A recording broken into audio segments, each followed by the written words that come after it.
afraid of your bell as well. This is Go! This is an excerpt from a memoir in progress called either Look Back to Galilee, The Shouting Fence, or Who Killed the Kibbutz. When people ask why, at the age of 20, I dropped out of university to join a commune in Israel, I often reply, look at my wrist.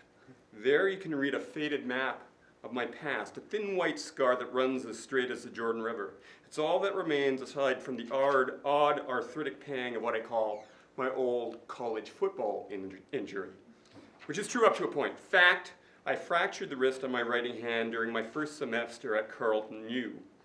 A little macho deflating context. I'd been playing touch football in the snow with journalism students. Still, that bad break meant months in a cast and then a screw and a bone graft. A second cast nixed my plans to join my hometown high school sweetheart when she went tree planting in northern Alberta. This was an earlier, more disconnected era, pre-cell phone, pre-internet, pre-text message. Our relationship would live or die on the wings of Canada Post. So I taught my left hand to touch type soppy love letters, care of some remote P.O. box in the boreal forest. I kept mailing them, even when the replies diminished and stopped entirely.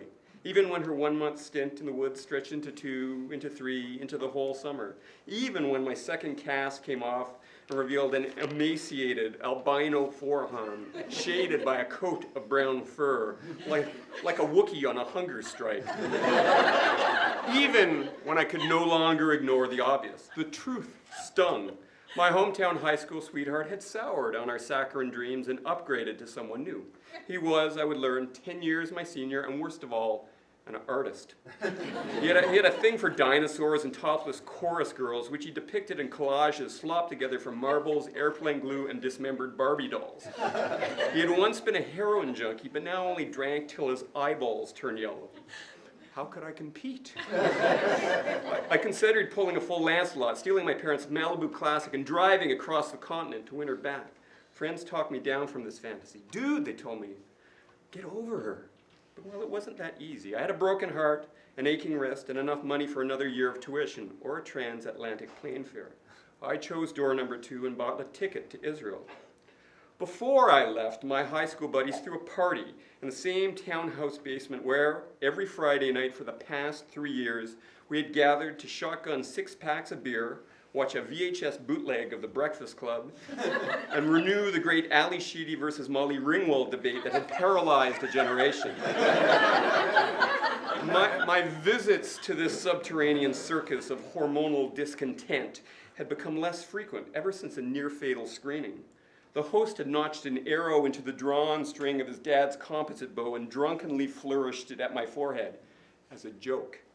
There might be less stupid ways to die than getting William Telled at a Breakfast Club marathon with a can of Labatt's Blue in your hand, but I can't think of one on the spot.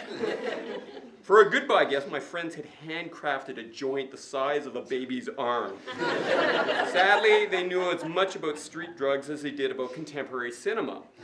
That fat wand of tobacco was so parsimoniously seeded with rat turds of low-grade suburban hash that it was less a monster joint than the representation of a monster joint, the dim platonic shadow of a mega doobie. It didn't matter. They had only rolled it for the placebo effect. Even on this muted buzz, the night soon tilted out of control. Upstairs in the bathroom, I could hear another buddy, and future tar sands geologist, was snorting lines of Drano. Whoa, he observes, it's like my nostrils dissolving. I passed around an address book for postcards I would never write. A week later, in the departure zone of Mirabel Airport, an Israeli security agent from LL scattered the contents of my backpack across a steel table. On public display, the net worth of my now transient life ranged from the pretentious and uncracked edition of James Joyce's Ulysses to the pathetic long bandoliers of Trojan condoms. Hope, amongst other things, sprang eternal. But it was my address book that piqued the agent's suspicion. He pointed to an open page and asked, "Who is Masood Falsometer?"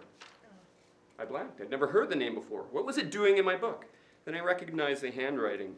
Under the letter F, my Drano-headed Fred had scribbled an Arabic-sounding pseudonym.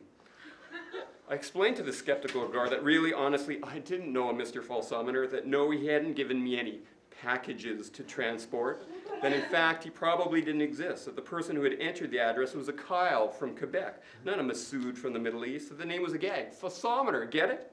A joke at my expense. His glare darkened. What kind of joke is that?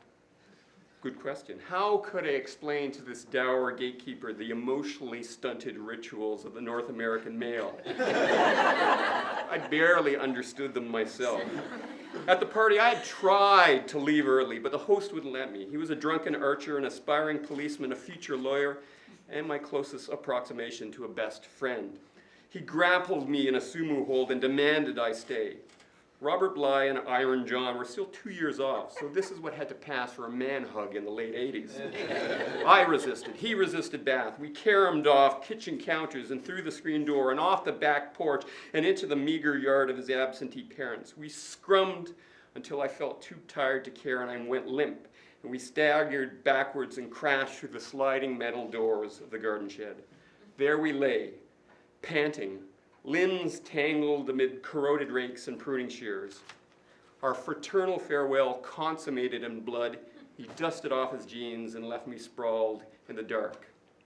At least, I thought, pinned in the broken embrace of a Canadian Tire cabana, hypnotized by the dance of the autumn stars above me, at least wherever I might be going couldn't be any more fucked up than where I was leaving. Of course, even about this, I was so very wrong.